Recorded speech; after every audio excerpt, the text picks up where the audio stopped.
Once there was a sister, like a glimmer of dawn in a girl's tragic fate.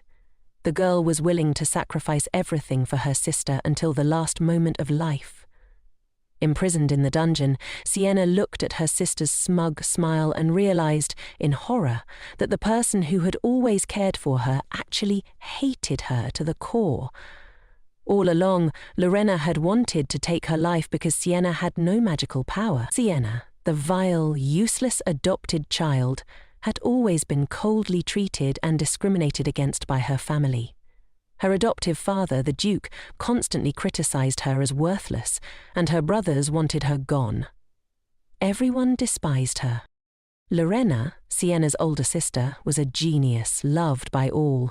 She was the only one who had ever shown Sienna any care, but innocent Sienna had no idea that it was all an act. Lorena had been using her as a scapegoat, blaming her for every sin she committed. Now, after being imprisoned by the Duke for 4 years, Sienna saw through Lorena's cruel nature. Desperate, Sienna pulled out a bottle of poison she had hidden and drank it all, hoping to end her suffering. But Lorena couldn't let her die so easily. Sienna had to endure all the torture. Separated and locked away, Sienna silently closed her eyes in pain, ready for her life, unloved by anyone, to finally come to an end by her own hand. But fate had other plans. When she opened her eyes, Sienna found herself back in time, before it all began. She was once again at Kendall Orphanage, where it all started. Today was the day the Duke of Natur would come to choose a child. All the orphans gathered, knowing that only those with magical potential would be selected by the nobility. Sienna and Lorena were not biological sisters. Both were adopted by the powerful Natur family. Even though Sienna had been brought into a noble household, she showed no magical talent, standing in stark contrast to Lorena, the girl genius admired by everyone. Sienna had always been a burden, despised by everyone. But this time, with memories of her tragic past life, Sienna was determined not to make the same mistake again. In her previous life, she had accidentally fallen in front of the Duke and caught his attention, something she intended to avoid at all costs this time. She would move carefully and avoid him. The Duke of Natur arrived. His black hair, red eyes, and cold expression sent a shiver down Sienna's spine. The children lined up, nervously awaiting their fate, praying for luck. Sienna was tense, silently begging for the Duke to pass her by. This time she was determined to stay unnoticed. But the Duke's footsteps grew closer, and to Sienna's horror, they stopped right in front of her. Her heart raced, trying to escape her chest. It couldn't be happening again. Yet, the Duke bent down, speaking to the astonished Sienna in a gentle voice. "Do you want to come with me to Natur Palace?" The most powerful duke in the empire, kneeling before an orphan, wanted to take her home once more.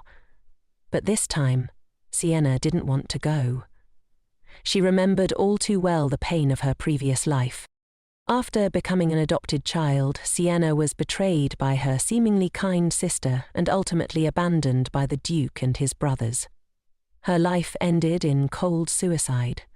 Now, in this new life, Sienna is determined not to repeat that tragedy. Duke Nature remained kneeling, waiting for her answer. A reminder from someone nearby brought Sienna back to her senses. She politely performed the appropriate gestures, though the Duke's unusual actions were beyond her expectations. Something felt different, but she still didn't want to return to that nightmarish place. Just as she considered refusing, a wave of dizziness overwhelmed her and she collapsed to the ground. The Duke looked panicked, reaching out to help her, but Sienna instinctively turned her head away before fainting. In her hazy state, she caught a glimpse of the Duke's concerned expression. "Is he worried about me?" she wondered. "How is that possible? Why would he care about me?" The war between the Empire and the monsters had never ceased, and in such a state of perpetual combat readiness, magicians had become invaluable. Nobles would adopt gifted children and even arrange marriages with them to strengthen the bloodlines of powerful magic wielders. Duke Natcher, as the adoptive father of both Sienna and Lorena, was a noble among nobles, commanding an army of magicians. Sienna remembered the first time she met her sister Lorena. At that time, Sienna had been shy and frightened, but Lorena was lively and open. Without hesitation, Lorena took Sienna's hand and said warmly, "From now on, please call me sister. I've always wanted a younger sister." Her radiant smile had drawn Sienna in, making her feel comforted. From that moment, the two had seemed inseparable. Lorena would visit Sienna every day, and they grew close like true sisters. Lorena had even invited Sienna to her home as a guest. Unlike Sienna, who was an orphan, Lorena had parents, and they welcomed Sienna with warmth and enthusiasm. The harmonious family atmosphere made Sienna feel a strange sense of comfort she had never known before. One night, Lorena brought a magic book to Sienna, excitedly asking her to try the spells with her. The eerie aura from the book made Sienna instinctively hesitate, but seeing the hopeful look on her sister's face, she couldn't refuse. Lorena explained that she wanted to share some of her magic power with Sienna, which startled her. "I have almost no magic power," Sienna admitted, turning pale. The Duke had adopted her under the assumption that she possessed magical abilities. What would happen now that the truth was out? Lorena reassured her with a smile. "I have plenty of magic power. I can share some with you." But Sienna resisted. "Wouldn't that be deceiving the Duke? I can't do that. Do you want me to go back to the orphanage?" "I don't want that either," Lorena replied. "I want us to stay sisters forever." Her words softened Sienna's resolve. She didn't want to lose the only family she had ever known, the only person who had treated her kindly. No matter the cost, Sienna wanted to remain by Lorena's side. Looking into her sister's sincere eyes, she finally agreed. "Don't worry," Lorena said with a reassuring smile. "This'll be our secret." That night, they performed the magic power transfer, a moment that would mark the beginning of Sienna's tragic fate. Her blind trust had been her undoing. Now, with the chance to relive her life, Sienna knew she had to avoid repeating the same mistakes. Despite the hardship she endured at the orphanage, she would never allow herself to be entangled with Lorena again. As Sienna slowly regained consciousness, she saw the Duke again, this time arresting the orphanage director, preparing to deal with her. The truth about her sister was now painfully clear. On the surface, Lorena appeared to be the perfect, caring sibling, but secretly, she had stolen Sienna's magic and framed her for every sin she committed. Poor Sienna hadn't known the truth until her death. All the suffering she had endured for so many years had been caused by the sister she trusted the most. Duke Natcher, observing the fainted Sienna, seemed lost in thought. "She was avoiding us," he mused, likely overwhelmed by stress. As he looked closer, he noticed Sienna's frail figure, as well as the thin, malnourished faces of the other children at the orphanage. Despite the funds that were meant to ensure the well-being of these magically gifted children, it was clear that they had been living in terrible conditions. The Duke quickly concluded that the orphanage director had embezzled the money. With a cold and commanding tone, the Duke ordered the director dismissed. The director attempted to protest, thinking it was unfair to be punished so harshly over a mere child, but the Duke's firm voice left no room for argument, and the director was dragged away. At that moment, Sienna slowly woke up, catching the Duke's gaze. His stern expression hadn't softened. "Perhaps he's decided I'm too weak," she thought. "He probably doesn't want to adopt me anymore." Taking the opportunity, Sienna clung to the teacher beside her, pretending to be weak. Desperately, she pleaded not to be taken to the Duke's palace. "I'll be obedient, I promise," she begged. "I'll just eat a little rice each day. Please let me stay at the orphanage." Noticing the Duke's growing impatience, the teacher quickly intervened, saying, "She's too young, I'll talk to her." But Sienna suddenly burst into tears, the long-suppressed resentment finally pouring out. The Duke's subordinates urged him to make a temporary concession, and with a sigh the Duke agreed. "I won't force her to go," he said, and immediately Sienna stopped crying. The Duke turned away reluctantly, leaving the teacher to hold the trembling Sienna, gently comforting her. As Sienna felt the teacher's gentle caress, she realized the bitter truth. Her older sister's sweet words and gentle smiles had hidden only malice. It wasn't until Sienna was on the brink of death that she uncovered this betrayal. Her magic had been stolen, her life trampled upon, all by the sister she had loved with all her heart. If I had stayed with the teacher in my previous life, would my life have been better? Sienna wondered. The teacher, seeing Sienna's pale face, felt her heart ache with pity and silently vowed to take good care of her in the future. Suddenly, the door was kicked open, startling both Sienna and the teacher. To their shock, it was the orphanage director. Wasn't he taken away by the Duke's men? The enraged man stormed forward, grabbing Sienna by her hair. "Damn you! I won't forgive you!" he snarled, yanking the girl's blonde hair viciously. His fury was unhinged, all because she had fainted and unwittingly exposed his abuse of the orphans. In a desperate attempt to save himself, he had spent all his money on bail, and now he was blaming Sienna for his downfall. Teacher Lisa tried to intervene, but the man struck her, sending her to the ground. As Sienna gasped for breath, feeling herself suffocating under his grip, a commanding voice cut through the chaos. "Let her go, now." Before the man could even register who had spoken, he was punched hard in the face, knocked backward. Sienna, trembling, looked up to see none other than Asil, the eldest son of Duke Nasha. Known for his calm demeanor, it was rare for him to show such anger. Father and son entered the room, watching as the director was dragged away. Sienna, still in shock, ran to hide behind teacher Lisa. Why does my life keep taking such painful turns? She felt powerless, unable to fight back. Was she destined to survive only under the Natcher family's protection? Could she ever have a life of her own? Teacher Lisa embraced Sienna, her heart aching for the frightened girl. The orphanage was no longer a safe place for her, and the Duke seemed to recognize this.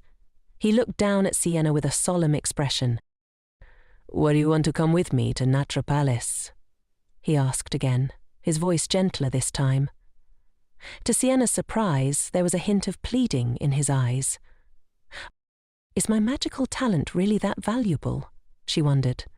Why does he insist on adopting me, even after I've refused so many times? In her past life, Sienna had lived with the weight of guilt, believing she had stolen her sister Lorena's magic.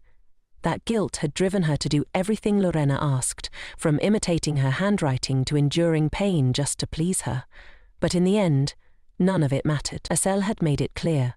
What their family needed wasn't someone hard-working, but someone with magical power. I always did useless things, Sienna thought bitterly, and in the end, I met a tragic fate. But now, with the chance to rewrite her life, she knew she had to change her future. The orphanage might get a new director, but who could guarantee that person would be any better? And if she chose to go to Natcher Palace, she would see Lorena again in 6 months. But this time, with the memories of my past life, I can avoid being betrayed. After careful consideration, Sienna finally made her decision. She would go to the Duke's palace. Asil, who had developed a protective instinct towards Sienna after seeing her mistreated, had even offered to make her favorite teacher, Lisa, the new headmaster of the orphanage to keep her happy. But Sienna knew that her life was about to take a different path. She hesitantly agreed to become the Duke's adopted daughter. Though she couldn't bring herself to fully trust him just yet, she clung to teacher Lisa, avoiding the Duke's outstretched arms, hugging the only person who had shown her consistent kindness. Lisa gently helped Sienna into the carriage, whispering reassurances. They made a promise to each other.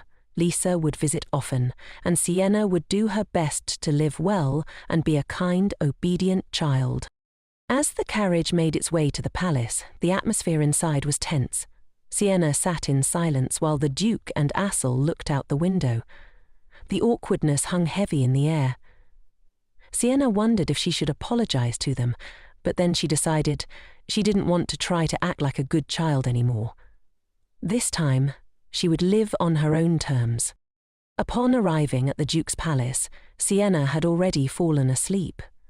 The Duke carefully carried the little girl out of the carriage, intending to place her in her new room.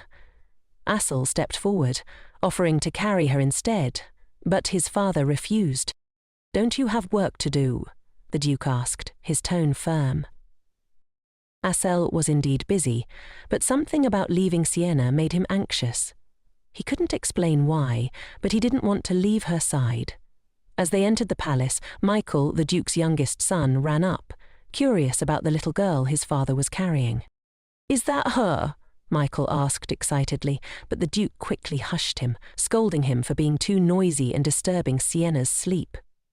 Undeterred, Michael turned to his brother. "Will she stay with us forever?" he whispered. Asur nodded, giving him an affirmative answer. Michael seemed reassured by that, settling down. The Duke gently placed Sienna on the bed in her new room. Asur watched as the little girl slept soundly, noticing the unusual care and attention his father and brother were giving her. This little girl, who they had just met, was already changing the atmosphere of the household. But Asur's thoughts wandered back to Lorena, Sienna's older sister, a girl who had once driven her kind sister to her death, using cruel tricks to maintain her favored position. In her dreams, Sienna relived the horrors of her past life. She saw Lorena's furious expression as she screamed, "You stole my place! Are you happy now?" The accusation sent chills down Sienna's spine. She knew how cruel her sister could be, yet the years of oppression in her previous life made her instinctively submit, obeying her every whim. Sienna woke up with a start, her heart racing. It was only a nightmare, but the fear still lingered. As she looked around, confusion set in. This room, it looked just like Lorena's room from her previous life, the Cradle of the Moon, a lavish space filled with warmth and luxury. Why was she placed here? Despite the comfort of the room, Sienna felt uneasy. Although this was a normal room by the palace's standards, it was far better than anything she'd experienced at the orphanage, and for a moment she was grateful. But then Lorena's mocking laughter echoed in her memory.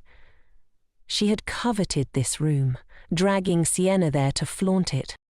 "This room suits me perfectly," Lorena had boasted. "But you can sleep in the servants' quarters." In her previous life, Lorena had convinced the Duke to let her have this room, leaving Sienna to stay in the servants' quarters. The joy Sienna had briefly felt about having a new home had been snatched away in an instant. The sting of discrimination made her heart sink. Now Sienna just wanted to be far away from Lorena. The fear from her nightmare lingered, and she couldn't bear to stay in this room, worried it would cause misunderstandings or worse, stir up painful memories. She decided it was better to return to the smaller, simpler room she had been given before. As she stumbled through the dark halls, searching for her way back, Sienna tripped and scratched her leg. She bit her lip, enduring the pain, and continued onward until she finally found her old room. The bed was covered in dust, but she didn't care. It was quiet, and here at least she could sleep in peace. The next morning, Deborah, the newly appointed housekeeper, was tasked with taking care of Sienna. She was curious about the child from the orphanage. What kind of exceptional person could be placed in the prestigious Cradle of the Moon? However, when Deborah knocked on the door for a long time and received no answer, she grew concerned. She cautiously pushed the door open, only to find the room empty. The young lady had disappeared. The servants searched the entire palace from the living room to the study, but Sienna was nowhere to be found. Reluctantly, Deborah reported the situation to the Duke. His reaction was swift and furious. "How could so many people lose track of a single child?" he demanded, his voice tight with frustration. It became clear to Deborah that Sienna held a special place in the Duke's heart. She watched as he put aside his work and went to search for her personally. Meanwhile, Sienna had spent the night in the small, dusty room she had once slept in, her mind haunted by memories of her past life. Despite the warmth and comfort of the luxurious room in the Cradle of the Moon, she had fled. She couldn't bear to be associated with her sister, Lorena, who had claimed that space with her manipulative charm. Sienna wanted nothing to do with her anymore. Deborah had discovered Sienna missing early in the morning, and immediately informed the Duke. Hearing the news, the Duke hurried to find her, leading the search himself. The servants were astonished. Why was the Duke so personally invested in finding an orphan? Could there be more to her than they knew? As the search continued, the Duke had a sudden realization. It was a gut feeling, the same one he'd had the day he first met Sienna at the orphanage. Though he had never known this girl before, something about her felt profoundly familiar, as if she were his own. Following his instinct, he approached a quiet, less used part of the palace and stopped in front of a closed door. He was certain Sienna was inside, but when he entered, the room was empty. However, the bed showed signs that someone had recently been there, and the cold air was heavy with dust. The Duke's heart sank as he saw bloodstains on the dusty sheets. "Is she hurt?" He immediately summoned all the servants to search every corner of the palace. Just as the servants began to scatter, only Deborah remained in the room. As she stood there, the cabinet next to the wall creaked open. Deborah watched in disbelief as Sienna slowly crawled out from inside the cabinet. "Please don't tell anyone," Sienna whispered urgently, her eyes pleading. "Don't bother anyone," Sienna muttered to herself as she woke up that morning. She realized that by disappearing on her first day, she had likely caused trouble for the servants. If the Duke were to punish them, she feared they would all hate her in the future. Just as she was about to return to the cradle of the moon, she heard commotion outside. Panicking, she quickly hid in the closet. Later, Sienna spoke softly to Deborah. "When you take me out, just say you found me. That way the Duke won't punish the others, right?" Deborah was taken aback. "Miss, you want to help me?" she asked, surprised by Sienna's thoughtfulness, especially given how young she was. Deborah gently carried Sienna to the Duke. When the Duke saw that Sienna was safe, he let out a sigh of relief. He reached out to carry her, wanting to treat her wound. He only wanted to embrace his little girl, but Sienna flinched away from him. In her previous life, she had been slandered by her cruel older sister, and the Duke had been complicit in her downfall. That memory made her wary, even now. Seeing Sienna's resistance, the Duke withdrew his hand, his expression tense.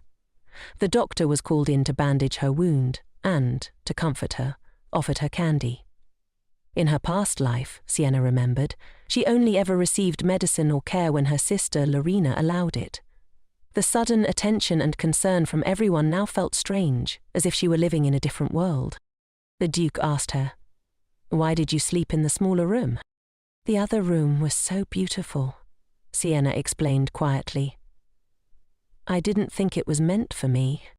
The Duke fell silent after hearing her response, but the servants standing nearby exchanged glances of pity. Sienna was so young, yet already so wounded by life.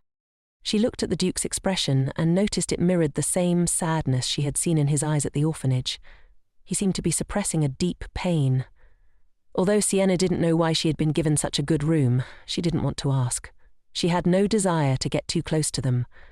In her mind, no matter how well they treated her now, once Lorena arrived, the attention and kindness would inevitably shift back to her sister. She bowed her head and said, "I'm sorry, I won't make everyone worry like this in the future." The Duke, however, shook his head gently. "It's not your fault, and there's no need to apologize. You should know that the cradle of the moon is your room." But Sienna was already planning her next move. "When Lorena comes," she thought, "it's better that I give her the room voluntarily. Maybe if I do that, she won't see me as a threat. I'll move into the servants' room next to it. Perhaps then she won't be so hostile toward me." The Duke, watching her silent and withdrawn expression, felt a deep pang of sorrow. Sienna's refusal to accept the kindness she deserved only made his heart ache more. When he had last seen Sienna at the orphanage, she had been a crying, spoiled child. Now she seemed to be acting far beyond her years. Maybe she just needs time to adjust, the Duke thought. Housekeeper Deborah, however, couldn't understand this new lady. She was living in such a beautiful room, yet she complained constantly. One morning, Deborah came to bring Sienna her breakfast. When she pushed open the door, she discovered that Sienna had disappeared again. Moments later, the little girl poked her head out from the servants' room. Deborah was surprised, but Sienna nonchalantly explained, "I feel more comfortable here. Just let me stay. They'll soon forget about me, won't they?" Sienna picked up her knife and fork and began eating. Deborah observed her curiously. Despite being an orphan with no formal training, the way she ate mirrored that of a noble lady, her movements graceful and refined. There was something strange about the girl. She seemed to suffer from an odd condition. Sleeping in a large, luxurious bed brought nightmares, while only a hard, uncomfortable one allowed her to sleep peacefully. As Sienna ate, she was so tired she could barely keep her eyes open. Deborah gently helped the drowsy girl stagger back to the big bed and tucked her in. But no sooner had Sienna closed her eyes than the nightmares began. Her sister Lorina's voice echoed in her head, a constant torment that refused to leave her. Sienna jolted awake, her heart racing. She simply couldn't rest in this bed. It was cursed with nightmares. Quietly, she got up and slipped out of the room, walking past the sleeping maid. She headed straight for the servants' quarters next door. Only there, in the simplicity and discomfort, did she feel even a shred of peace. Sienna couldn't shake the bad memories from her past life, especially the fact that she had never been loved by anyone. Rumors about her began to circulate, about how she had such an eccentric personality and how it was obvious that she was the Duke's adopted daughter. The gossip spread that she didn't care about studying and only competed with the servants in their work. Some even wondered if she wanted to be Lady Lena's maid when she became a duchess. Sienna often felt the weight of her sister's false kindness. Lorena acted as if she cared, but in reality, she was always subtly mocking her, making veiled insults while pretending to be concerned. She invited Sienna to join the party but would complain if she left, saying it would make everyone uncomfortable. Then Lorena would manipulate her, constantly drilling into her mind that no one but her sister could ever love her. Sometimes, Sienna longed to escape, to get as far away from Lorena as possible. Half a year from now, when Lena would arrive, Sienna couldn't help but wonder what her sister would think if she saw the cradle of the moon occupied by her. Deborah, watching Sienna curled up in the servants' room, felt helpless. She urged the girl to spend more time in the cradle of the moon, but Sienna didn't understand. The Duke was off handling his duties, Assel was back at military school, and Michael was nowhere to be found. So why did this housekeeper cling to her so persistently? Deborah was increasingly dissatisfied with Sienna's insistence on sleeping in the servants' quarters.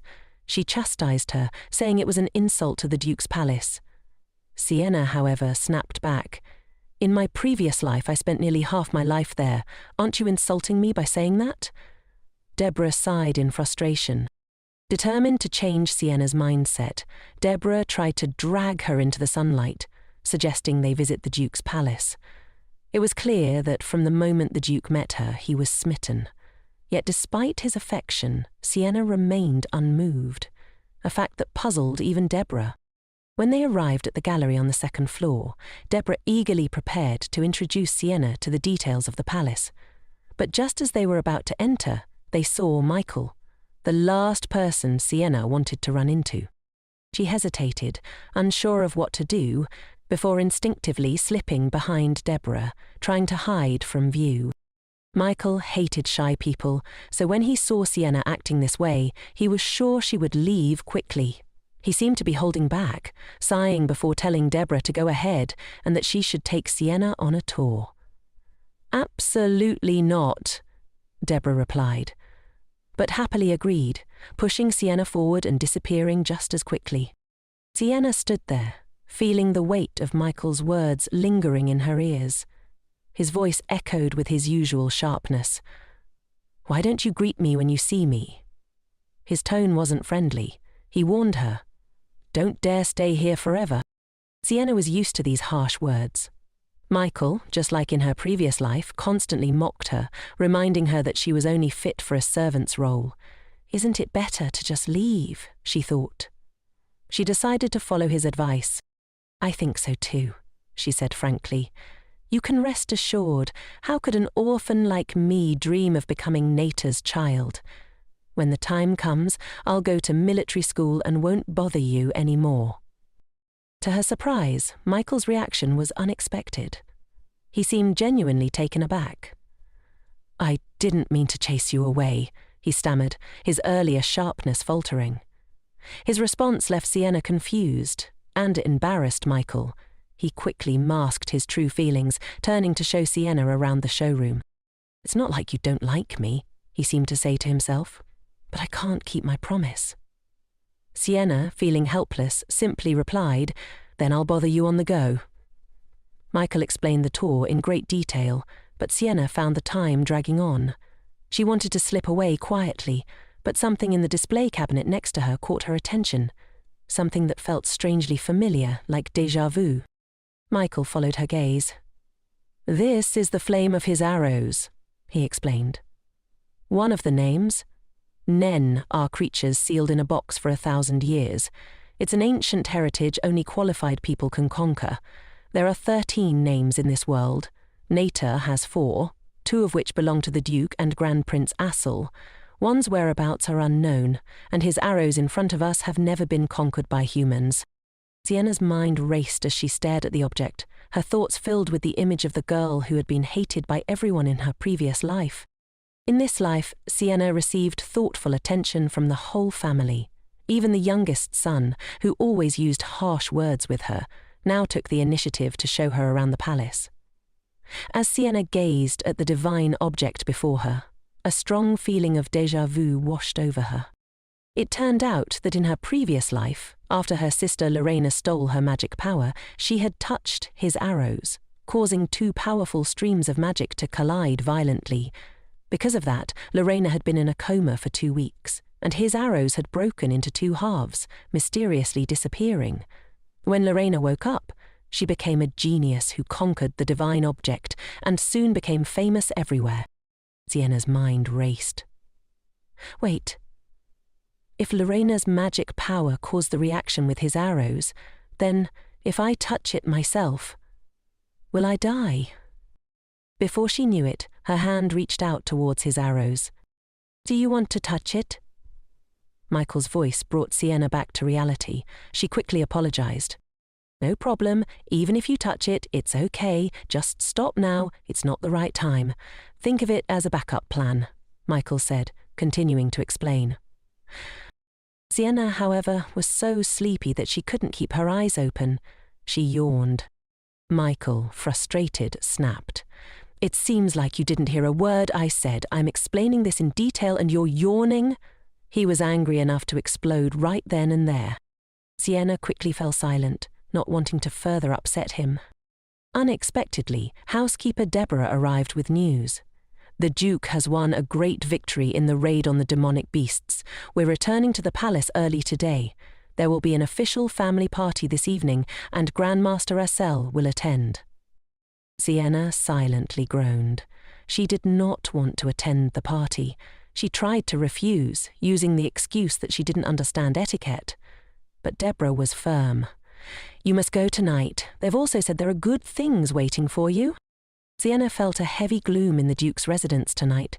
In her previous life, when she first arrived here, she had been so scared she couldn't sleep. The large door slowly opened, and she saw 3 people dressed neatly and solemnly. Sienna immediately felt embarrassed. She was still wearing the clothes she brought from the orphanage. Did they do this to spite me? Is it really necessary? Even though they didn't, Sienna knew she didn't truly belong here. Her eyes caught sight of a pomegranate on the dining table. It was the symbol of the Nater family, adorned on their coat of arms. Seeing pomegranates decorating the table was no ordinary thing. It looked like tonight's party wasn't just any gathering. The Duke's palace, in all its luxury and solemnity, was hosting a grand party to welcome the appearance of an ordinary orphan. But Sienna was filled with resistance. In her previous life, she had been harmed and met a miserable end in this very place. Now, facing 3 people who had once been indifferent to her, she couldn't swallow her feelings of discomfort. "Is the food not to your taste?" Grandmaster Assel asked, noticing her gloomy demeanour. Did he notice me again? Sienna felt a pang of guilt, thinking she had offended him. She opened her mouth to apologize, but Asur looked confused. It seemed she had misunderstood his intentions. At that moment, the Duke spoke to comfort her. "You don't need to apologize. If the food doesn't suit your taste, just leave it. No need to worry about it." He immediately signaled for the butler to bring out another dish. Sienna shook her head in refusal, not wanting to trouble anyone. The Duke observed her distant attitude and began to wonder if he had acted too hastily in calling her to this place. "Let's proceed with the ceremony," he said. He ordered the servant to bring out a plate of pomegranates and instructed, "Peel the pomegranate yourself." The blood-red juice covered the Duke's hands as he carefully peeled the fruit and placed it before Sienna. Does this have any special meaning? She wondered.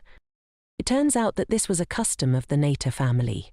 When a new member joined the household, the head of the family would personally divide the pomegranates for everyone to share. "This symbolizes that the whole family can enjoy it together," the Duke explained. "The blessings are as numerous as pomegranate seeds." But in Sienna's eyes, it didn't seem like a pomegranate at all. Instead, it looked like a piece of raw meat, bleeding. The ritual felt more like gathering wild animals and dividing their prey, savage and bloody. As everyone around her enjoyed the pomegranates, Sienna hesitantly picked up a seed and put it in her mouth. The moment she did, disturbing, bloody images flooded her mind, making her feel incredibly uneasy. A chill ran down her spine, and goosebumps covered her skin. The Duke, noticing her discomfort, declared, "Sienna is now officially a member of the family." Sienna didn't understand. She was just an orphan. No matter what expectations the Duke had of her, she couldn't respond. Unexpectedly, the Duke noticed something unusual. "These are not words that a child could say," he mused. "Surely someone nearby has instigated her." Deborah, who served Sienna most closely, cried out in defense. "She is so loyal. How could she say such things? Someone must have taken advantage of my absence to speak nonsense." The Duke, however, was unmoved. "Now that the lady has eaten the pomegranate, she is officially a member of the family.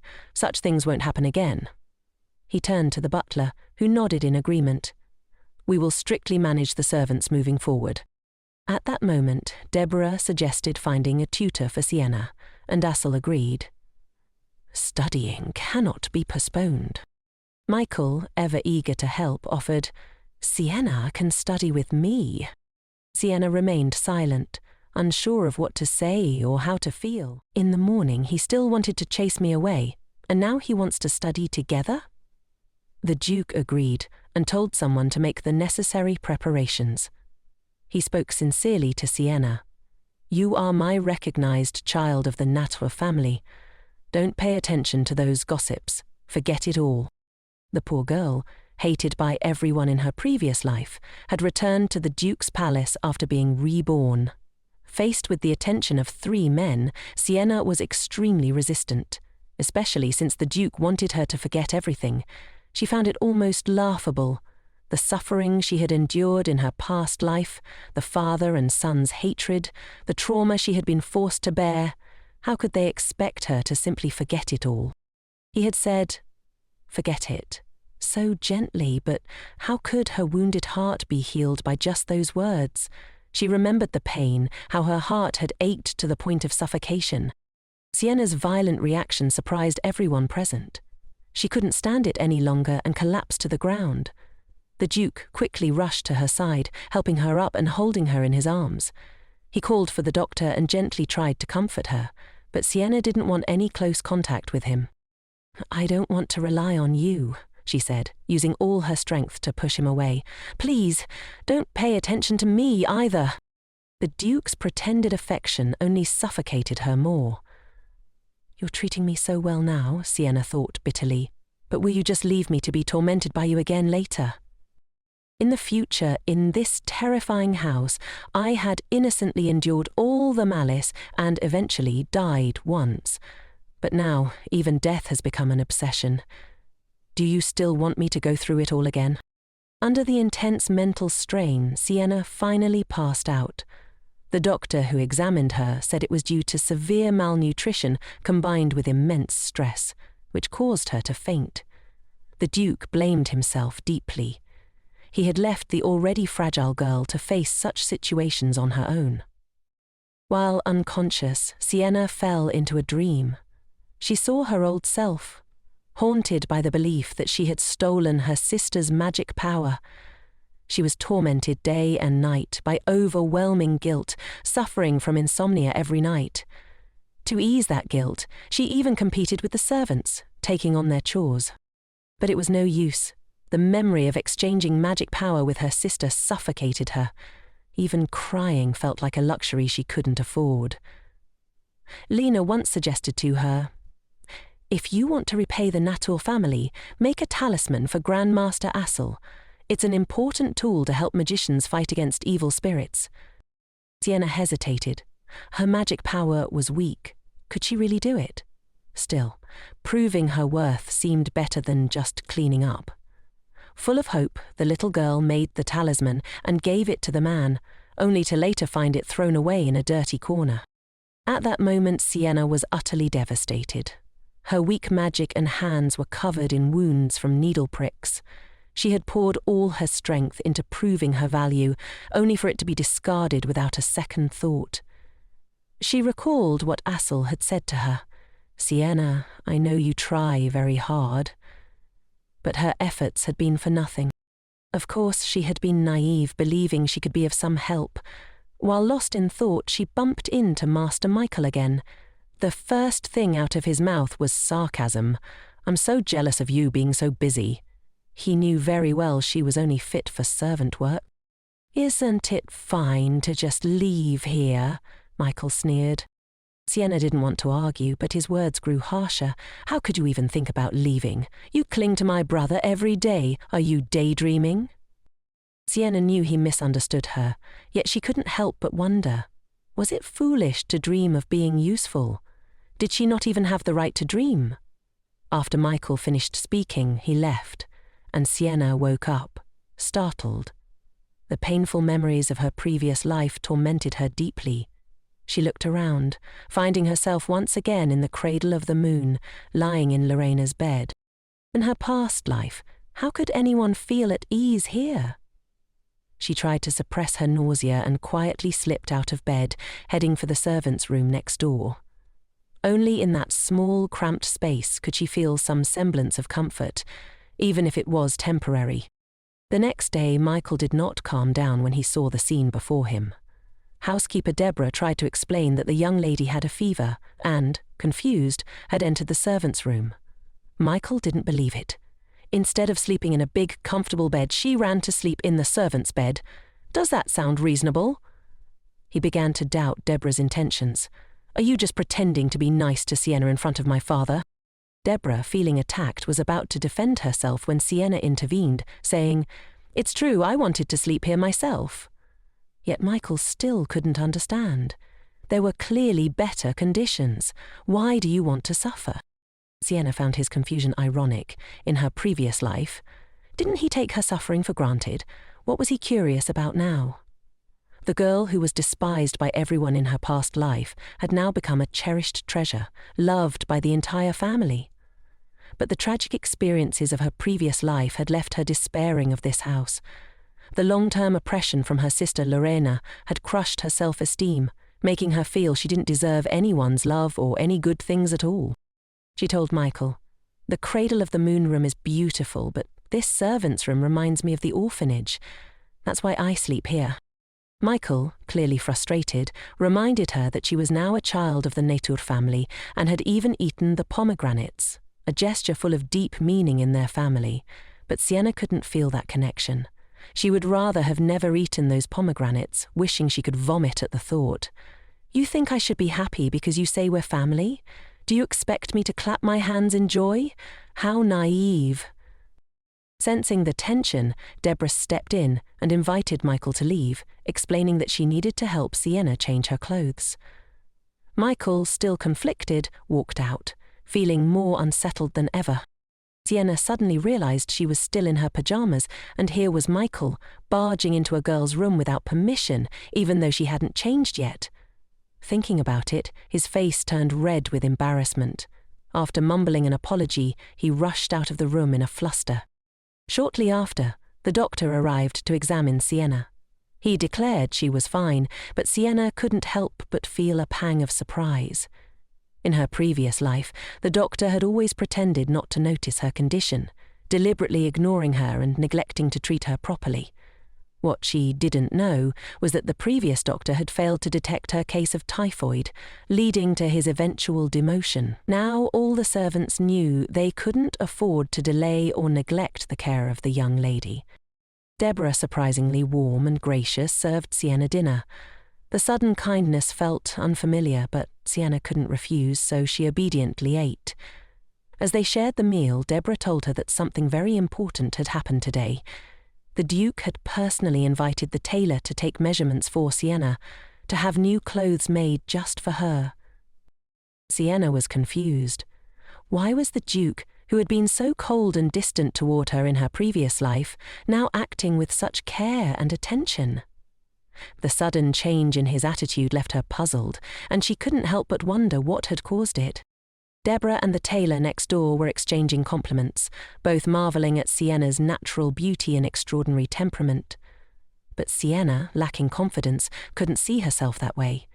She felt ordinary, just a girl from an orphanage, unworthy of the praise. To her, only her radiant sister, Lorena, seemed suited for occasions like this. While Sienna was lost in her thoughts, a man suddenly walked in, carrying a large bouquet of roses. "Excuse me, is Miss here?" he asked. Sienna was startled. It was the first time she'd ever received a bouquet of roses. She could hardly believe it. "Are these really for me?" She stared at the stunning display. 999 fresh roses, vibrant and delicate. Yet, instead of feeling joy, a sense of unease washed over her. On the accompanying card, the message read, "Wishing you a quick recovery." The gift was from none other than Grandmaster Asel. The surrounding maids were practically buzzing with excitement, marvelling at the romantic gesture. "It's so romantic," they gushed. "Each of these flowers is worth a gold coin. Why are they so expensive?" Sienna, still overwhelmed, felt more apprehensive than thrilled. The grand display of wealth and affection felt suffocating, as if it carried a weight she wasn't prepared to bear. "Then why doesn't he just give me the money instead?" Sienna thought. The cost of attending military school certainly wouldn't be cheap. Suddenly she remembered something. Asel had given her flowers again. Could this have been the same misunderstanding that happened in her previous life? Did Michael think she wanted to marry Asel because of the flowers? How naive. Why would he think that? Could it have been another one of Lorena's tricks? With her deceptive ways, it was entirely possible. After all, Lorena had once tricked Sienna into stealing her magic power. But in this life, Sienna was determined not to let similar things happen again. First, Sienna asked a servant to convey her thanks to the Grandmaster. Then, she suggested sharing the flowers with everyone, explaining that back in the orphanage, gifts like these were always shared. She wanted to spread the joy with everyone present and prevent any misunderstanding with Michael. She didn't want him to think she had any ulterior motives. To her relief, Michael didn't misinterpret the gesture this time, and the servants who received the flowers were overjoyed. Their affection toward Sienna grew rapidly as they thanked her. Finally, Sienna gave the last flower and the blessing card to the tailor as a token of gratitude. In return, the tailor presented her with a sophisticated, gorgeous outfit, the most popular design of the season, and the store's treasure, representing the skill of the designer. The outfit was stunning, but Sienna couldn't help but laugh at the colour combination. "Why does it look like a chick?" she thought, trying to suppress her amusement. Housekeeper Deborah, on the other hand, was overjoyed. "With this outfit you can attend school tomorrow," she exclaimed. Sienna, however, was less enthusiastic. "I bet the tutor is still someone who hates my family," she thought. The tailor and Deborah busied themselves checking the long list of clothing: jackets, dresses, long gowns, pyjamas, evening wear and capes, a total of over 100 sets. Deborah pulled out a blank piece of paper signed by the Duke himself. "Don't worry," she assured. "Any amount of money can be paid." Sienna sighed, thinking to herself, "We just don't understand the world of the rich." The next morning, Sienna wore the gorgeous dress that Deborah had insisted on. Deborah couldn't stop praising her beauty and charm, but Sienna found the colour far too dazzling for her taste. However, when she considered how the precious gems and high-quality fabric were worth at least half a year's rent if sold, the outfit suddenly seemed much more appealing. For the first time, her heart felt lighter. Sienna pushed open the study door, expecting to meet her tutor. Instead, she saw someone unexpected. Master Michael. The young master appeared as arrogant as always, but Sienna knew he was more affectionate than he let on. Michael had skipped school just to see her. "You should study hard," he reminded her. Sienna stayed silent. "Don't you have class?" she asked coldly. "No one asked you to come here." "Well, I'm too lazy to tell you," Michael replied, trying to sound indifferent as he eyed Sienna. She quietly sat in her seat, ignoring him. His eyes lingered on her for a moment, but he still couldn't resist commenting, "I heard you bought new clothes. It doesn't look rustic anymore. If this outfit is worth half a year's rent and still looks rural, then there's a real problem." Before Sienna could respond, the tutor finally walked in. Noticing Michael, the tutor immediately bowed his head in flattery. "Is this the same tutor who bullied me in my previous life?" Sienna wondered, but she still greeted him politely. Before starting the lesson, the teacher gave them a small test, asking the children to write the letters they knew on paper. Michael began scribbling quickly, but Sienna hesitated. "In my previous life, I practiced writing relentlessly to write letters for Lorena. My handwriting was perfect, but now she was just a child. If I reveal my perfect handwriting, people will get suspicious." As she debated whether to intentionally write poorly, she realized this body had never learned to write properly, so her writing was naturally bad. Her hands kept shaking and the letters were clumsy and uneven. As Michael glanced over, he noticed her struggle and moved closer. The tutor praised Michael wholeheartedly. "Very well written. Truly our child," he exclaimed. Sienna felt a wave of shame wash over her. To be praised by a 10-year-old for something as simple as writing, what a disgrace. The tutor, however, quickly turned impatient. He slammed the paper on the table and told Sienna to practice more seriously. Just then, a man rushed into the room. It was Michael's tutor, sent to take him back to school. Seeing Sienna's subtle sigh of relief, Michael grew a bit confused. "Don't misunderstand," he said quickly. "I didn't come here because I was worried about you." He pointed at the teacher in warning. "Teach her well, and don't do anything wrong just because I'm not here." Without further explanation, the man grabbed Michael and whisked him away. As soon as they left, the tutor's flattery evaporated, replaced by a sneer. His tone shifted harshly. "An orphan, out of nowhere, dares to bother the master again," he muttered bitterly. Sienna immediately recognized him. "This is the same tutor who bullied me in my previous life. He hasn't changed at all." His insults intensified, degrading Sienna to worse than an insect. "You should just go away," he spat. But Sienna didn't flinch. In her eyes, this type of blatant malice was preferable to the suffocating hypocrisy she'd endured before. "It's the wolves in sheep's clothing that hurt the most," she thought bitterly. The tutor continued, basking in his false sense of superiority, mocking her as a mixed-race orphan. Though his words no longer frightened Sienna, she despised hearing them again. Even now, despite being an adopted daughter loved by the family, her orphan status became the target of cruel sarcasm. Sienna, in this new life, had made a firm decision. She would no longer endure such treatment. He, too, came from an orphanage, a lifetime of mediocrity, and in the end he was nothing more than a tutor for orphans like me, probably out of jealousy. As the tutor continued to rant, Sienna cut him off. "Every sentence you speak mentions orphans because orphans are your weakness," she said coolly. The tutor's face flushed with rage, his anger intensifying. He raised his hand to strike her, but before he could, an angry roar stopped him in his tracks. The Duke had appeared in the doorway, his brows furrowed and his cold eyes locked on the man. In a panic, the tutor pushed Sienna away and tried to justify his actions. "It's not what you think. Sienna insulted me first," he protested. The Duke turned to Sienna, and for a moment she felt a twinge of fear. Could it be that the Duke is misunderstanding me again, like in my previous life? But this time, Sienna was done being slandered and hurt. She couldn't let history repeat itself. Without hesitation, Sienna stepped forward and grabbed the Duke's sleeve. Her eyes were filled with sincerity, silently pleading with him to trust her. The Duke was taken aback by her actions. She still avoids me, but now she's taking a step towards me. She must have suffered a lot of frustration. The tutor still tried to deny the truth, but the Duke wasn't having it. He gave no chance for further defense. With a cold, commanding voice, he signaled for the bodyguard to step forward. The Duke, with a stern look, grabbed the tutor by the collar. "You dare disrespect the daughter of the Natter family. Prepare for the consequences." The man was dragged away, his protests fading as Sienna finally exhaled, the weight of the tension lifting from her shoulders.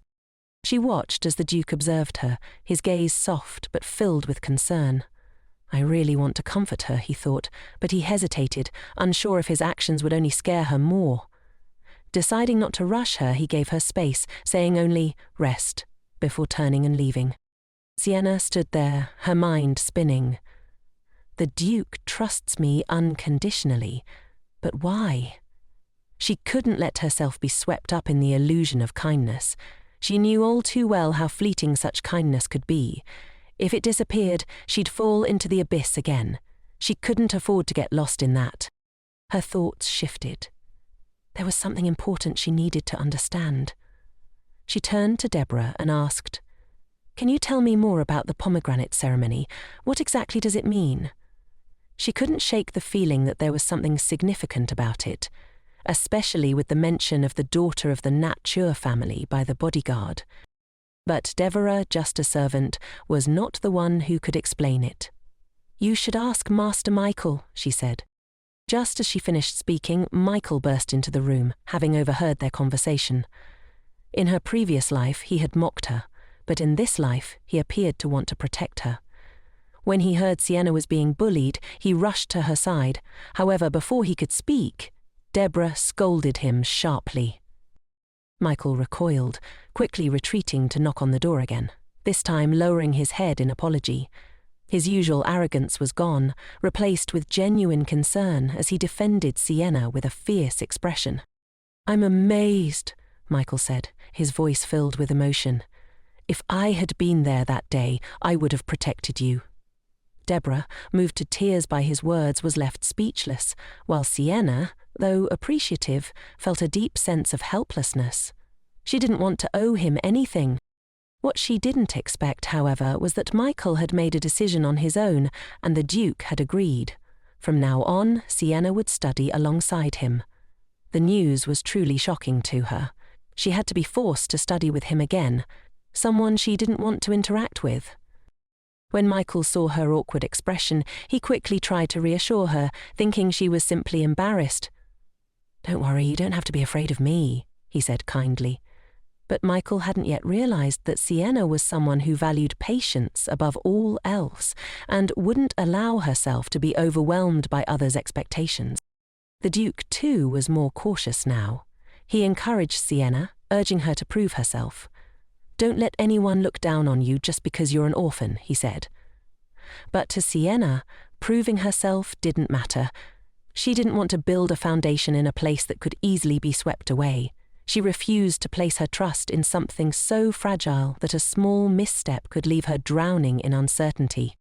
Whether others despised her or not didn't matter in the grand scheme of things. Michael, however, didn't understand her indifference. He only saw her hesitation and thought she needed more encouragement. He dragged her to school with him, certain that pushing her was the answer. At school, Michael's tutor, Seth, greeted them with politeness and a humble demeanour.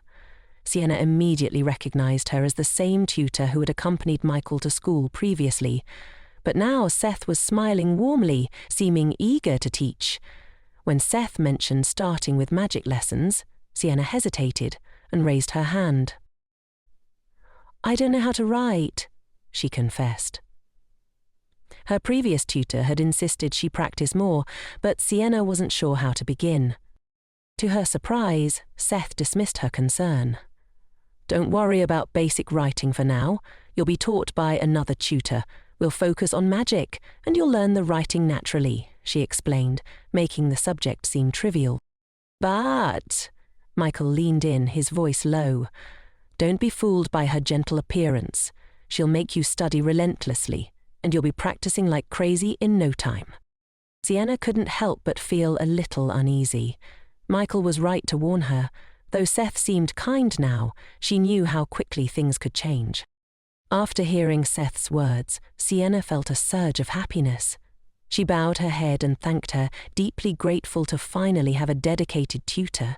This would be invaluable for her future at military school. Seth, taken aback, couldn't quite believe it herself. Perhaps she had finally found a good student. On the first day of school, Sienna's attitude of attentively listening to the lectures, so focused that she even forgot to eat or sleep, impressed Seth deeply. After years of teaching, she had finally encountered a student who truly cared. Even though Sienna still struggled with writing, she took notes diligently, which only fueled Seth's enthusiasm for teaching her. Seth lectured on the principles and stability of magic, delving into the specialized field of magical therapy, which is a highly professional skill among magicians. They covered half of the book in one session and even assigned homework. When Seth asked Sienna if the lesson was difficult, Sienna's confident response made her even more certain. This was a rare student. This was the first time in both of Sienna's lifetimes that she had officially learned magic. Unlike her previous life, where her magic power was stolen by Lorena, this time she was free to develop her abilities. This new beginning was her opportunity, and she was determined to seize it as she prepared for her future at Theoban Military School. Meanwhile, Grand Master Assel stood by the window, gazing into the distance. A pigeon carrying a letter landed in his hand, and he carefully read its contents. Lately, he had been receiving letters from home. His friends had been inquiring about what was going on there, but Assel had remained silent, offering no updates. As he turned to leave, it seemed he was preparing to return home this weekend to the Natcha district. Back at school, Michael had heard that Sienna had been working on her homework non-stop for 3 days. He admired her dedication, remarking that he had absolutely no academic talent compared to her. But Sienna couldn't help but wonder why Michael was pretending to be modest. It was clear to her that he wasn't as lacking in talent as he made it seem. After entering military school, Sienna always aimed to maintain the top position, pushing herself to understand every sentence. But, despite the challenges, she felt immense joy in learning. She enjoyed the independent process of studying, even though her hands were calloused from the constant writing. Deborah also noticed the change in Sienna. Once quiet and withdrawn, she now exuded enthusiasm when studying. However, this change also made Deborah feel a tinge of sadness. She suggested that Sienna take a break and go for a walk in the garden. At that moment, Assel returned. The butler, well aware of why the Grand Master came home every weekend, noticed him heading upstairs. He kindly reminded Assel, "If you intend to visit the ladies' room, you may be making an unnecessary trip. These days she's always in the study room, focusing on her studies." Assel realized, only then, that his instinct had led him to go upstairs to see Sienna. He hadn't meant to, but his body moved of its own accord. Known for his reason and perfection, Assel found himself losing control when it came to Sienna.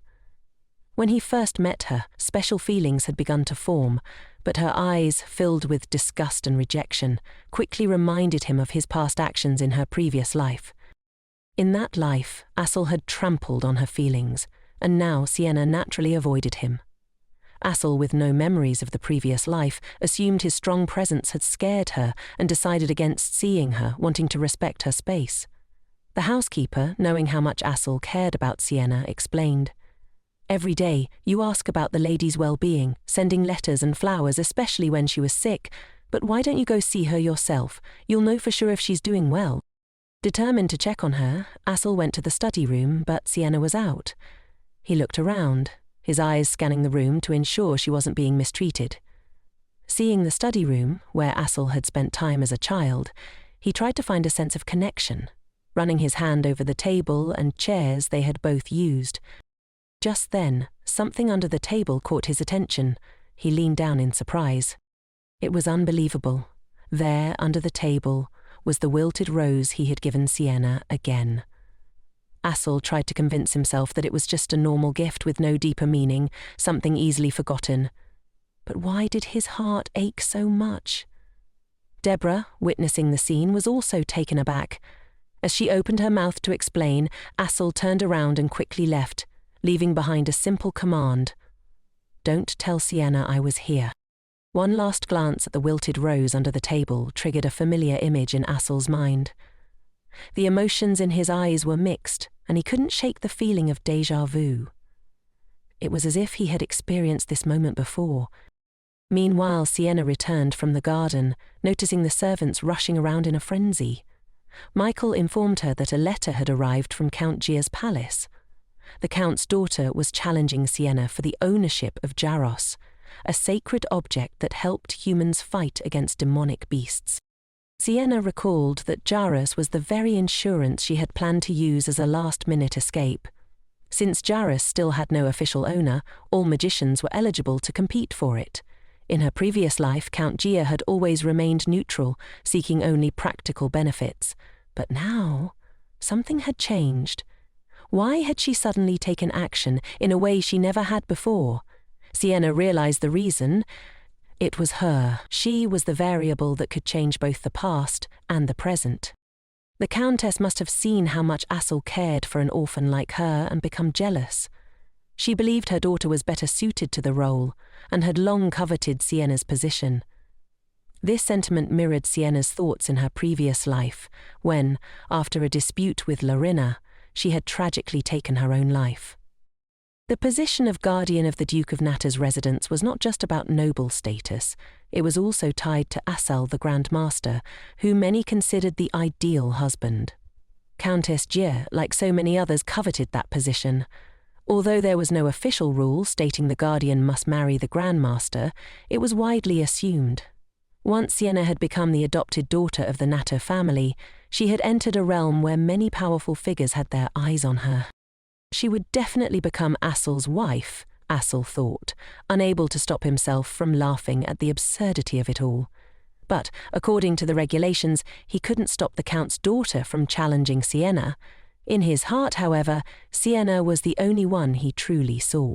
At that moment, Sienna was struggling to reach books on the top shelf. With the announcement that Count Jin's daughter would be coming, the entire palace was in a flurry of preparations. Every servant had been assigned a task, and even Deborah, the new servant who had been assigned to help her, was nowhere to be found. No one offered to help Sienna. Sienna did it herself. After all, she had experienced similar situations in her previous life. The books, however, were packed too tightly, and as she tried to reach for one, she accidentally fell to the ground. After a moment of noise, she suddenly realized that her surroundings were eerily quiet. Had she become so accustomed to being surrounded and cared for by people that she now felt sorry for herself? She could only force herself to focus, telling herself to concentrate on learning magic. She understood better than anyone how to deceive herself when her heart was hurting. Meanwhile, the servants in the palace were busy preparing to welcome Count Jin's daughter, leaving Sienna alone once again, with no attention paid to her. The girl was hungry and had to find food herself. Relying on her memories from her past life, she made her way to the kitchen, hoping to get some bread to eat. It was there that she unexpectedly met Grand Master Asel standing at the door. He was surprised to see her in the kitchen.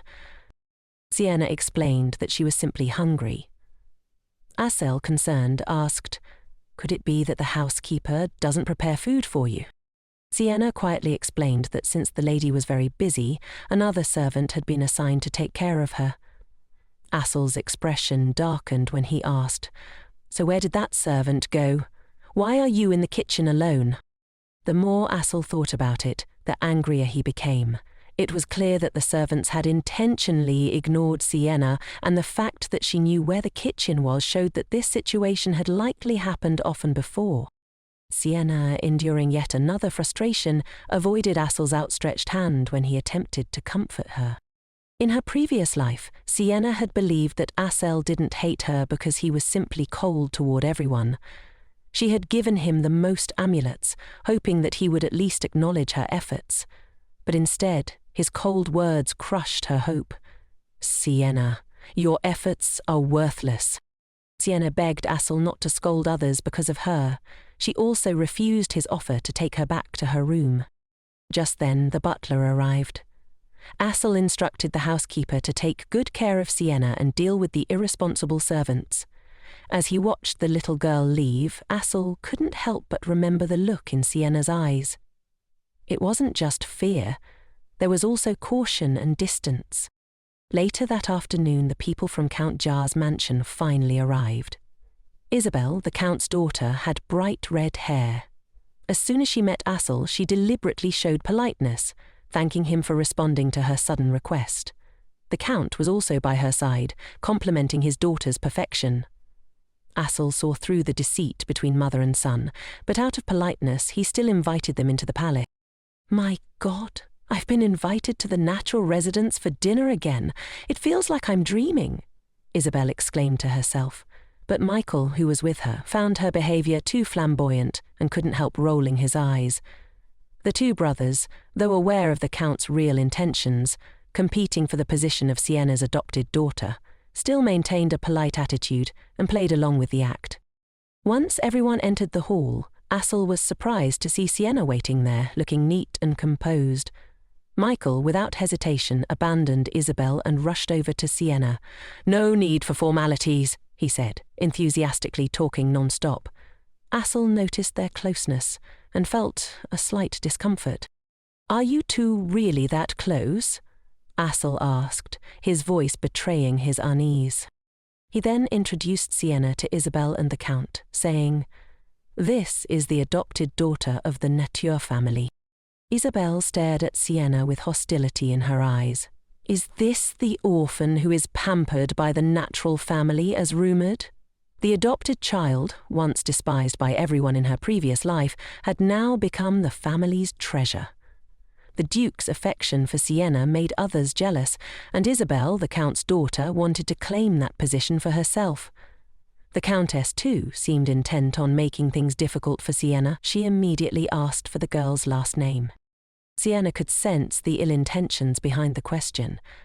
"I'm an orphan, so I don't have one," she replied calmly. Michael, angered by the blatant attempt to provoke Sienna, was about to say something, but the Countess raised her glass of wine, smoothly changing the topic. "Thank you, Grandmaster, for your thoughtful hospitality." Isabel, trying to charm Assel, cast a shy expression toward him, but Assel only responded with polite, distant sentences. Meanwhile, Michael enthusiastically introduced the dishes to Sienna, happy to see her appetite improving. It was a small relief to Assel, who couldn't help but feel a twinge of jealousy seeing the two of them so close. However, Isabel couldn't contain her jealousy for long. "How lucky you are," she sneered, her anger barely contained. "No one has ever enjoyed such an honour." Her eyes glared at Sienna, filled with bitterness. Sienna, accustomed to such hostile words, remained unflinching. "I am very grateful for the Duke's grace," she said calmly. The room fell into an uncomfortable silence. Isabel was taken aback by Sienna's composed response, finding it odd for such a seemingly ordinary child to speak with the calmness of an adult. Sienna, however, hadn't expected her simple words would have such an impact.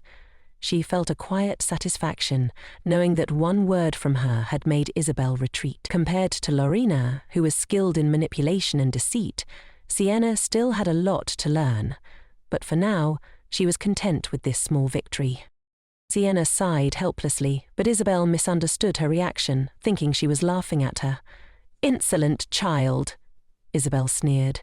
"You think you're worthy, don't you? It's clear that only I am fit to be the Duke's adopted daughter." Isabel's words were laced with arrogance, and she made sure Sienna could see her contempt. Then, with an air of superiority, Isabel invited Sienna to challenge her for the possession of Hissar the next day. The room went silent in shock. Even the Countess hadn't anticipated such a bold move from her daughter. Isabel explained her reasoning, her tone dripping with false humility. "Since I'm the adopted daughter recognized by the Duke, I must surely be more talented than her.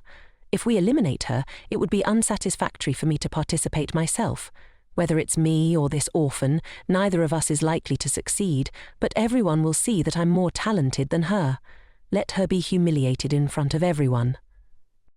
Sienna's eyes gleamed with intrigue. Things are getting interesting. The challenge for the Hissar artifact could be her chance to escape the tragic fate of her past life. Isabel, eager to usurp the pampered position, was trying to humiliate her in front of everyone to show she was the superior candidate. But Sienna saw an opportunity to turn the tables. Master Michael, however, was beside himself with worry. He jumped up, frantic. "What if Sienna fails and Isabel succeeds?" he fretted. "Then she'll definitely claim she's more worthy of being the Duke's adopted daughter. What if she takes Sienna back to the orphanage and takes her place?" His fears were clear, but Sienna's resolve remained steady. She wasn't going to let this opportunity slip by without taking action.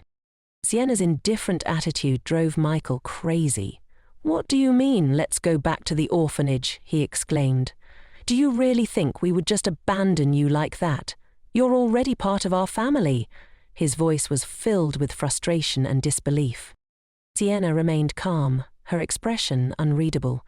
Michael, clearly distressed, continued, "You've already eaten the pomegranate. That can't be undone."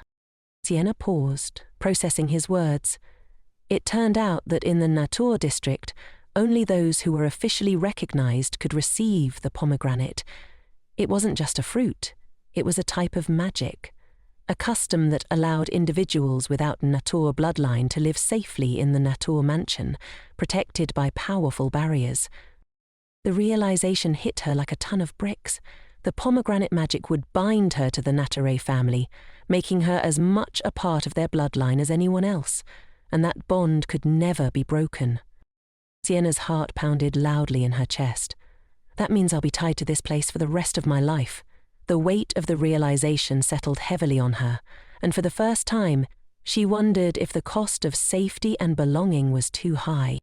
Sienna's mind raced as she realized the gravity of her situation. If Isabel succeeded in taking the position of adopted daughter of the natural family, her place in this world would be entirely upended. The challenge for the ownership of Hissar seemed more daunting with every passing second, but Sienna's resolve remained unwavering. Meanwhile, Isabel, sitting nervously in the room, began to regret her hasty request. She could sense the tension in the air. The great prince, Assel, seemed uncertain whether Sienna would even agree to the challenge, and that uncertainty gnawed at Isabel. What if Sienna actually won? The thought unsettled her deeply. Michael, on the other hand, was panicking. He couldn't stand the thought of Sienna entering the challenge, especially given the potential risks. "What if she fails?" he asked, his voice full of worry. But the Countess, with a calm yet commanding presence, stepped in. She interrupted Michael's panicked ramblings and reassured him with a cool smile. "Don't worry. You and that orphan are different. I have a mother, and I've already made arrangements with the housekeeper. I will make sure you become the future Duchess." Assel, still clearly anxious, shared his own concerns. What if something goes wrong in the challenge? What if someone gets caught in an inextricable situation? His worry was palpable as he looked at the butler, hoping for reassurance. The butler, ever composed, responded, "Both ladies will fail in the challenge. Nothing will happen." But his words did little to ease Assel's concerns. He was still haunted by the thought that Sienna might face complications. "How do you assess her talent?" Assel asked, his gaze fixed on the butler. "Before she was taught, could you make any judgments?" The butler hesitated. Only the Duke could make a preliminary assessment, but with him away on the battlefield, we cannot afford to make hasty decisions. Asel weighed the options, the pressure mounting. If we let the challenge proceed, it could bring nothing but trouble. The Count's mansion won't ignore this situation. But Sienna, she will be subjected to so much criticism. I can't let her go through this. Despite his hesitation, Asel's mind was set. I want to protect her. I love her. His voice was firm with determination, but there was an underlying fear of what could happen if Sienna entered the contest. Michael burst in, pleading for help, but his words fell on deaf ears as Sienna's determined eyes met Asel's. "Great Prince, I want to fight for Hizar," she declared, her voice resolute. Asel immediately refused, shaking his head. "Fighting for Hizar is not easy," he explained. "Only trained individuals can compete." Sienna, however, wasn't deterred. "But I don't need training," she said, confusion tinging her voice. Asel's anger flared. He looked at Seth, who had been silent up until now. "What is this?" he snapped. "Sienna doesn't need training?" Seth, ever the diplomat, stepped in to advise. "All magicians have the right to compete for Hizar. Sienna is no exception." Michael, already on edge, exploded with impatience. "Why does everyone defend her?" he muttered under his breath, his frustration mounting. Sienna stood her ground. "If Isabel succeeds in this challenge, I will fight for Hizar," she said firmly, her resolve clear. The tension in the room hung heavy, but Sienna was determined to take the steps necessary to prove her worth, even if it meant facing the challenges ahead. Asel was stunned by Sienna's calm demeanour. "So you think we'll just abandon you?" he thought, confused by her words. His mind raced. Did she feel she didn't belong in the nature family? Despite all the care and consideration they had shown her, Asel couldn't help but wonder if he could ever erase the unhappiness in her heart. In the end, the Great Master softened and agreed to let Sienna participate in the competition. He couldn't bring himself to prevent her from trying to prove her worth. Sienna returned to her room, feeling satisfied with the outcome. As she walked in, she saw the new servant preparing an abundant meal, clearly expecting her to eat. The sight of so much food piled in front of her made Sienna feel pressured. She turned around quickly, running away from the overwhelming display. She hid behind a tree in the garden, wanting to escape the unwanted attention. Since the previous servant had been let go, the new servant was clearly worried about her hunger and tried to push food on her. But Sienna wasn't interested. Just then, Isabel appeared, her voice sharp and filled with disdain. "Why do you still have the audacity to stay in this household?" Isabel sneered. "Even I wouldn't dare raise my head here.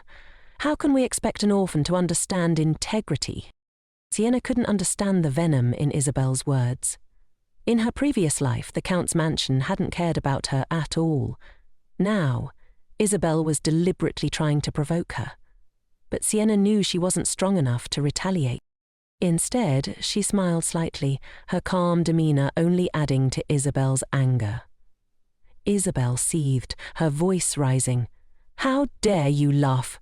The position of the Duke's adopted daughter is for people who are qualified. You're nothing but trash." Sienna, undeterred, looked at Isabel with a touch of admiration. "I also think so," she said, her tone surprisingly sincere. "So I support you in taking this position." Isabel blinked, momentarily thrown off. "Of course you must support me," she said smugly, but then she paused, confused by Sienna's words. "Wait, what did you say?" Sienna's smile remained.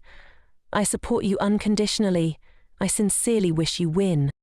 Her words were laced with a subtle challenge, and Isabel couldn't tell if Sienna was mocking her or genuinely wishing her success. Either way, the tension between them thickened, leaving Isabel fuming while Sienna remained unfazed. Isabel stood frozen, her hand still hanging in the air as the fan she had been holding fell to the ground. Sienna, without hesitation, picked it up and handed it back to her, holding her hand for a brief moment. "Please, take my place," Sienna said softly, her eyes sincere. "I will wholeheartedly support you." Isabel was completely stunned, her mind racing. This was not how she had imagined things would go. What is this kid even doing? She wondered, speechless. Sienna returned to her room, feeling a strange calmness after the encounter. Michael soon came to report that the Duke had returned early. He added that they still had to welcome the Count and his mother once more. Sienna felt a headache coming on. Do I have to go there again? She thought. She didn't want to deal with it. To avoid the situation, Sienna pretended to cough, feigning illness. Michael, ever the concerned servant, immediately asked her what was wrong. Sienna, as if explaining herself, mentioned that she had caught a cold while walking in the garden. Michael, deeply worried, quickly placed his hand on her forehead to check for a fever. Seeing his face so close to hers made Sienna blush, but she didn't show it. "You're not in the mood to eat or drink anything, right?" Michael asked gently. Sienna was surprised by how well he understood her. She wasn't in the mood for anything at all. "I also really want to chase them away," Michael continued, his tone sympathetic, "but with my status in the Natal Palace, I can't do it on a whim. But Father is back tomorrow, and it will all end then."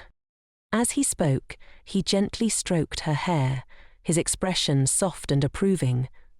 "You're so lovely," he said, praising her. Sienna was stunned by this unexpected tenderness. She stood frozen, unsure of how to respond, until Michael left the room. As the door closed behind him, she finally regained her composure, a strange shiver running down her spine. Who would have thought a 10-year-old child would act like that? She thought to herself, feeling unsettled. The next morning, Sienna woke up with an odd feeling. It was an important day, but no one had come to wake her up. She got out of bed and tried to open the door, only to find it locked. "Someone is trying to stop me from participating in the competition," she realized with a sigh. An old trick? Having faced similar situations in her previous life, Sienna lay back down on the bed and waited.